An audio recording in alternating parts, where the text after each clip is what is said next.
Randy. Yes. I got the results from your strong interest inventory, Okay. and what we're going to do today is go over them, okay? All right. So I'm going to start. I'm going to let you have this when we're done, Okay. but we're going to start just going over a few of the results here. Okay. So the first thing we're going to go over is your personal style preferences. I'm going to start with, let's say, your work style. Which is, do you prefer to work alone, or do you prefer to work with a group of people? I would prefer a group of people because as a team, you can get done with tasks very much faster. I mean, you can utilize the skills that each person has in your team, and you can, be successful in whatever you do. Okay, that's good, and that does align with your results, because your results is in the high mid-range, so it's right under clear. And what it says about your work style is that you would probably prefer a balance of working alone and working with other people as well. Okay, so the next one is your learning environment. How do you prefer to learn? Would you prefer to learn through experience or reading, lectures, or by doing?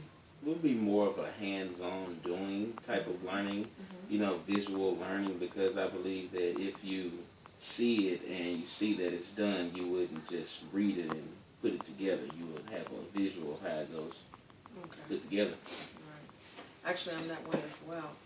Okay, and your results are mid-range. It says that you seem to prefer to learn by doing and through lectures and books. So your results show that you like both ways. Yes. Because, okay, I go the other way. I like strictly by doing. Yes. Okay, now let's go over, we're going to go over your leadership style. Okay.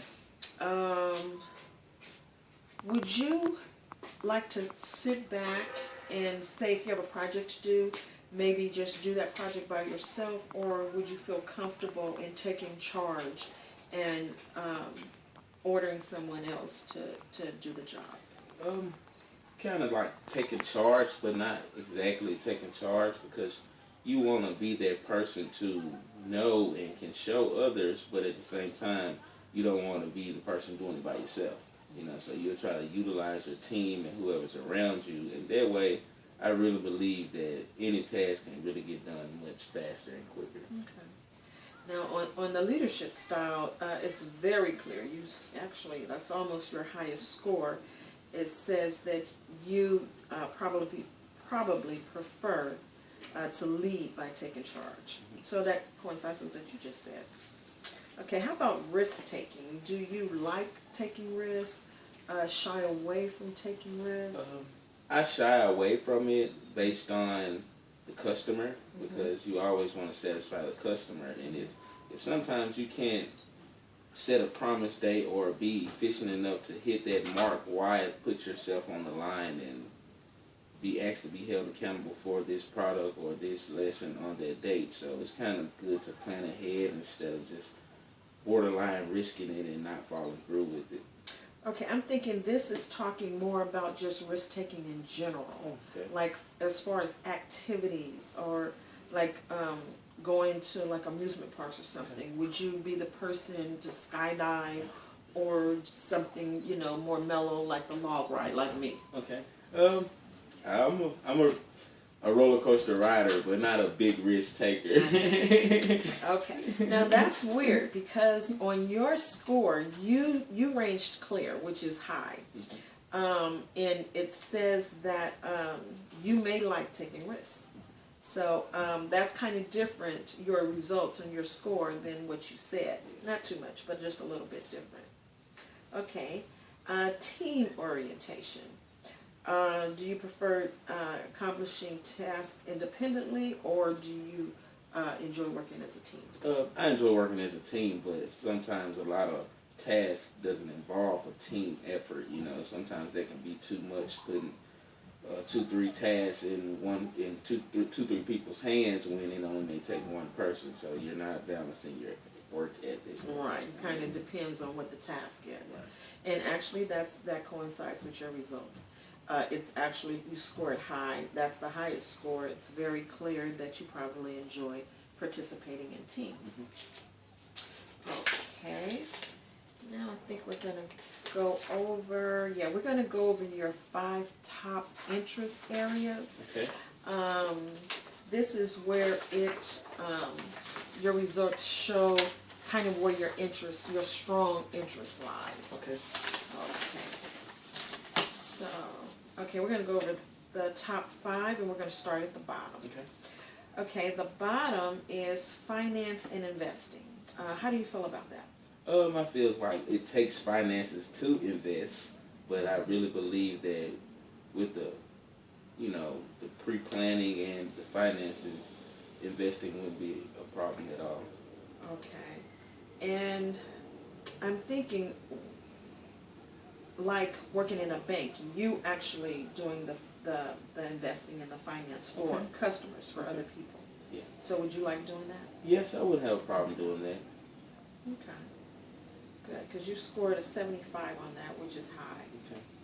Okay. The next is taxes and accounting. Have you ever thought about being an accountant? Yes, it's crossed my mind. I know there's a lot of math skills involved and a lot of, different classes and calculus and trigonometry, just everything to get that far. But I do believe that accounting can be very beneficial. Because I know during our interview you said that was one of your favorite subjects in math, and you were really good at math. Yeah, so that makes sense that would be one of your top 5 interests. And actually the next one, management, which we already had a conversation about that as well. And your management, you scored high as well. So how would you feel about your test scores, and you in particular doing a job or something that has to do with management? I really feel comfortable in management because it's all about making sure the job gets done and managing the people and the business and the product, and just basically being that supervisor person to just oversee the operation. So it's not a hard task. It's just you really have to be focused, and I think I can be very focused in doing that. Okay, I think you could too, especially with our conversation, like wanting to go back to school for business management, and wanting to be an entrepreneur. So that kind of goes into what we had our conversation during our interview. The next one is sales, which kind of surprised me. How do you feel about that? Not just indifferent. I really feel indifferent because I really wouldn't like being held accountable for my weekly pay as a commission outlook, or going door to door making sales. But there's different type of level of sales. You can be in the company selling products or selling business or insurance or anything. So it's different areas of sales that I may like, but just some of them deter me. Okay, I'm kind of like that as well, because you actually scored. That's your second highest score with sales. But again, it is different types of sales. So that might have a lot to do with it as well. And your number 1 interest area is office management. Oh, that's great. Yeah. So how do you feel about that? Oh, I really feel good about that, because that's my goal. Like, get set salary, benefits, and I have a son and everything. So he's depending on me. So just to be that person, to be that backbone, that provider, and just to have that job that you don't have to look over your shoulder and worry about getting fired, or just not too much on your shoulders, but manageable. Okay.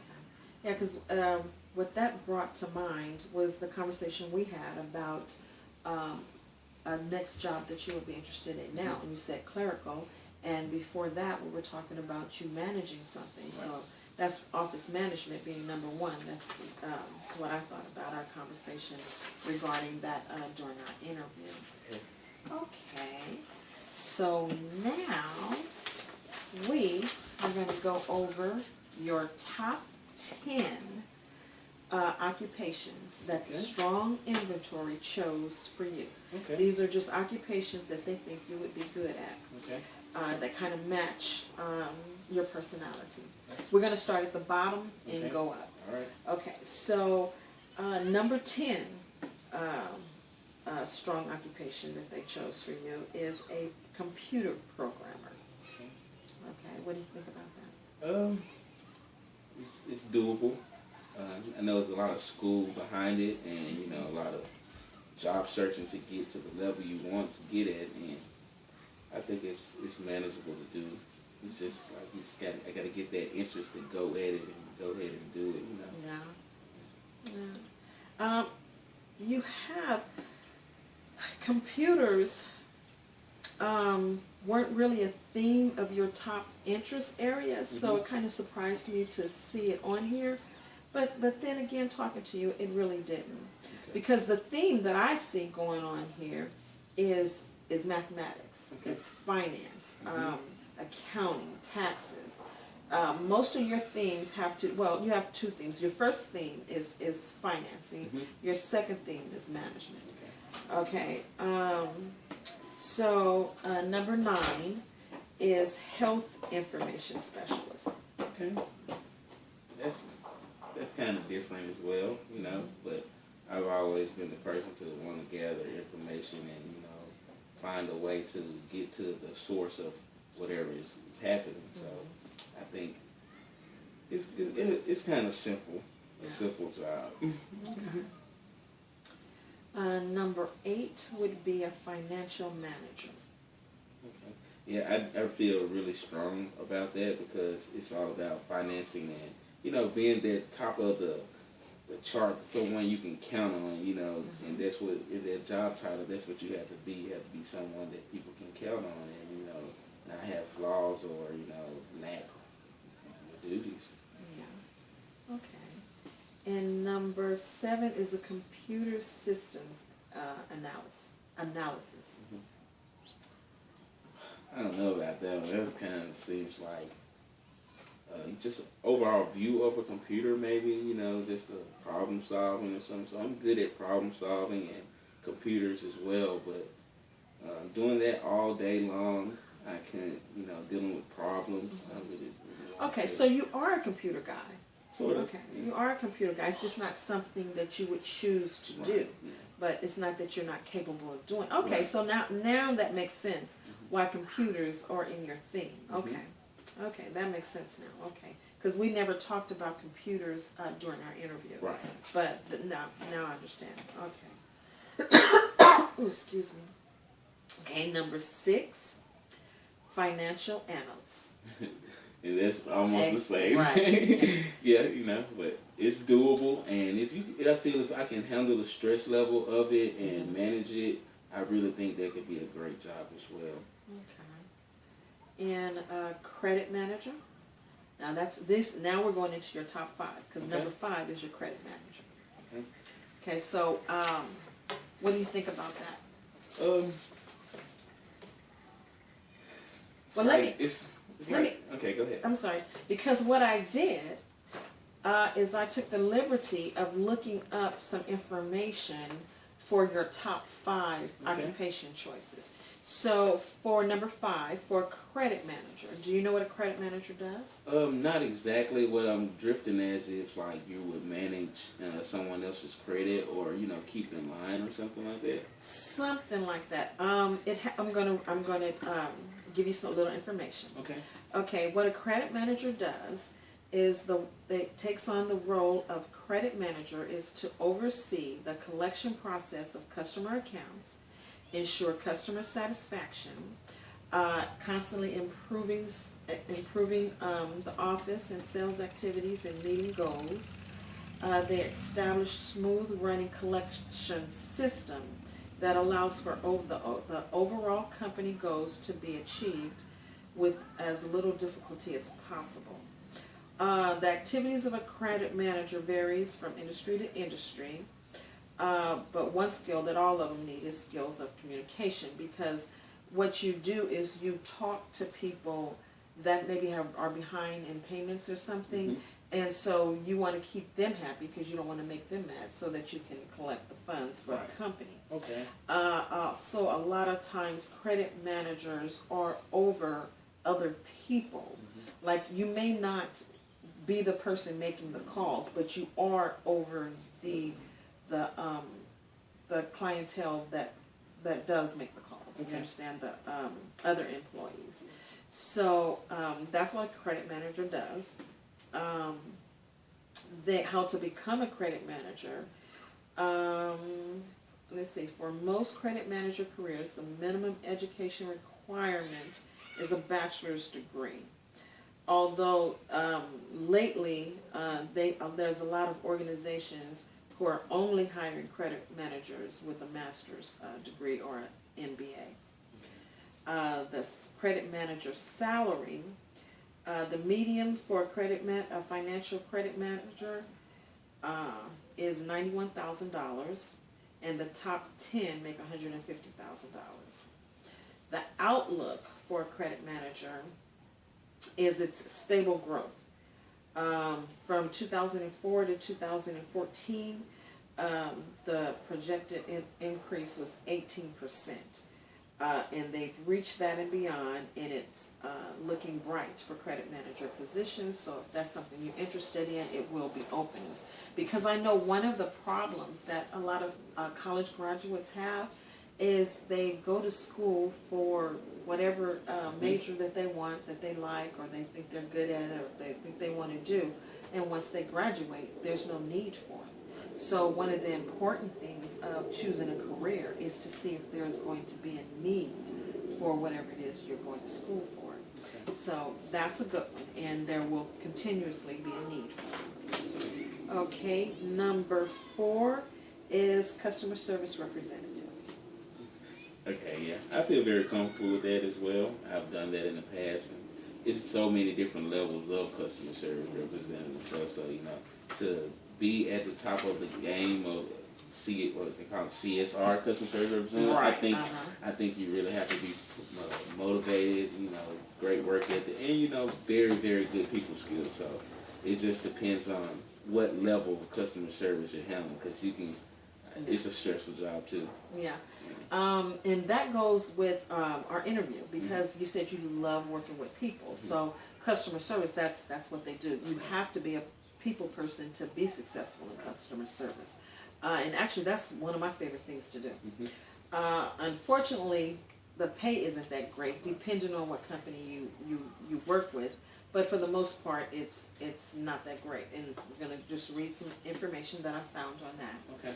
Customer service representatives handle customer complaints, process orders, and provide information about an organization's products and services. How to become one. You generally need a high school diploma, and you can receive on-the-job training depending on what company you're working for, but most customer service representatives get on-the-job training.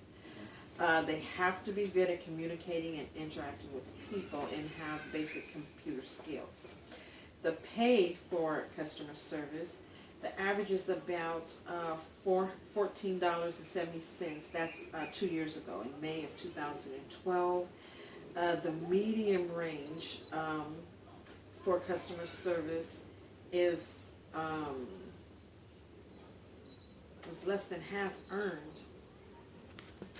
Okay, and the lowest 10% earns less than $9.38 per hour, and the top 10% earn more than $24 per hour. So once again, if depending on what company you're working with and what you're doing, you can make okay money. Because, you know, $24 an hour is not bad. Right. The job outlook, it increases about 13, they expect it to increase about 13% from now until 2022. So they will constantly have a need for more customer service representatives. Okay, so that's a good opening. You won't worry about there not being a need for customer service representatives if you choose to do so. Okay.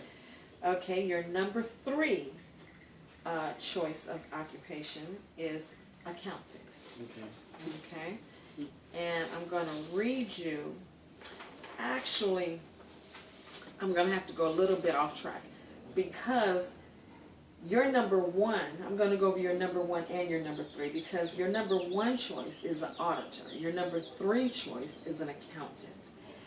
Doing research on auditors and accountants, they're kind of the same. Once you put one in, they both come up. So what I had to do was actually try to find out, sort of Google what the difference is. And they have a lot of job responsibilities that are overlapping, which is why they both come up when you try to pull one, because they have them under the same little title bracket. Okay. But the one basic difference between an auditor and an accountant is an accountant analyzes financial information for their company, whereas an auditor calculates financial information for their company. So remember that that's basically the difference. Other than that, they have a lot of responsibilities that are the same and overlapping. Okay. So what I'm going to do is just read you your number one and your number three at the same time because they're kind of the same. But what auditors and accountants do is they prepare and examine financial records. They ensure that financial records are accurate and that taxes are paid properly and on time. Accountants and auditors access financial operations and work to help ensure the organization runs efficiently. Okay. How to become one. Most industries want you to at least have a bachelor's degree in accounting or a related field. Some companies want you to have specific certifications within that accounting field that improves your hireability. For example, many accountants, they have certified public accounting certificates. The medium wage for accountants and auditors is $64,550 in May of 2012. The lowest 10% earns $39,930, and the top 10% earn more than $111,000 and $510. So that's pretty good.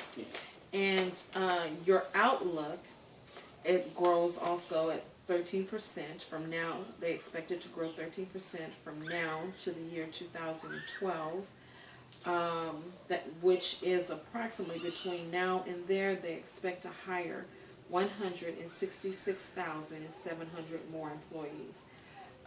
They have over 1 million right now. So either one, the accountant or the auditor, both are good and with good prospects. So how do you feel about both of those? I feel like I can do those things. I know that it's refocused my mind on school now because seeing those results, I was aiming for a business major or business management major, but just looking at the auditor and accounting job references, just the status of it. I mean, that could be my major and I could minor in business or something like that. So it's kind of changing my perspective on the job, the career path I should go far as college. So Yeah. I think it's a lot to think about now. Yeah, that's good.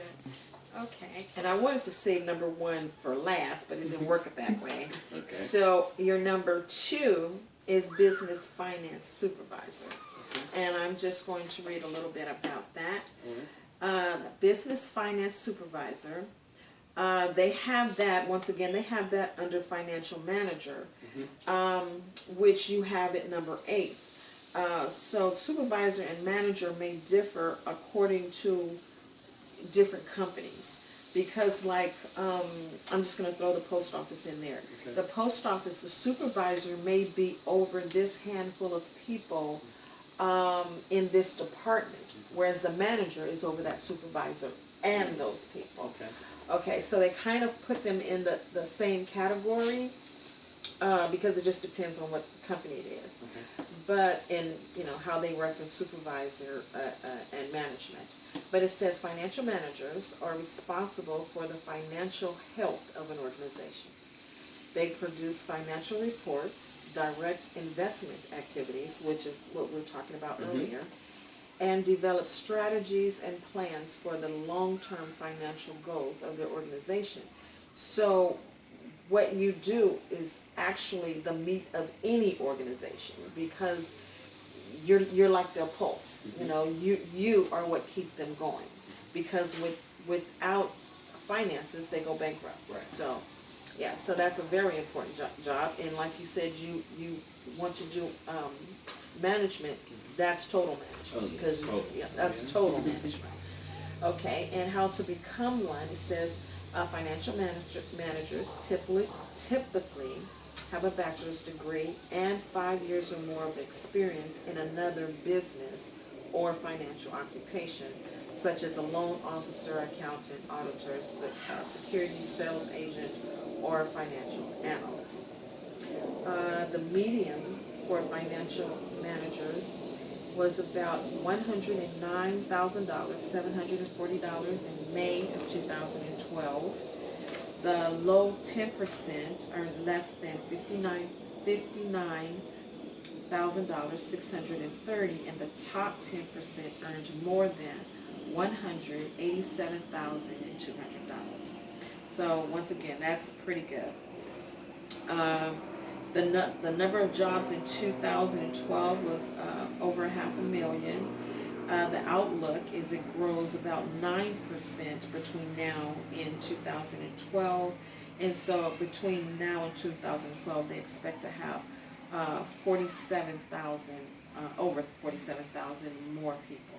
So it's still a good one. It's not growing as fast as the other ones, but it is growing. Yes.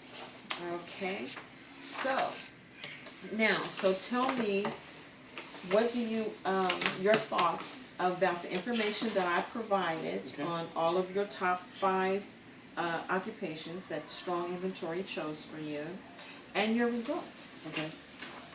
I really think that Strong Inventory did a very fantastic job, because it pulled categories out that you wouldn't see or expect, only, maybe like computer database or something like that. So it really triggered my personality and what I would feel comfortable doing. So it's like now I have to take that information and use it to, go after what I want, go after my goals of, getting that one of those top 5 jobs, or, taking the steps to getting towards that, So I really think that this will guide me in the right way, and just to make the better choices out of life, as far as education and job-wise. Because as I was looking at your results, I was thinking about our interview, and you did mention math, that you liked math in school, but it wasn't a big conversation piece throughout the interview. But with your results, everything is math. Yeah. Just pretty much every single thing is math, math and management, which is your 2 strong points, and to see it together with the list of jobs, that go with it, it was kind of interesting. Yes. Especially with our conversation. So I hope you'll take this information Yes, I will. and put it to good use. Oh, I am. Just got a lot of, rethinking about the college plans, and, making sure I pick the right choice of, what major and minor, because, it's big when you want that dream job, or that job that you just want to go in and not be stressed out there, but you have to work for it too. So, I'm ready to put the work ethic towards getting what I want. Good. Well, it was nice meeting with you today, and Thank good you. luck in your job search. All right, thank you. Career search, excuse me. Yes.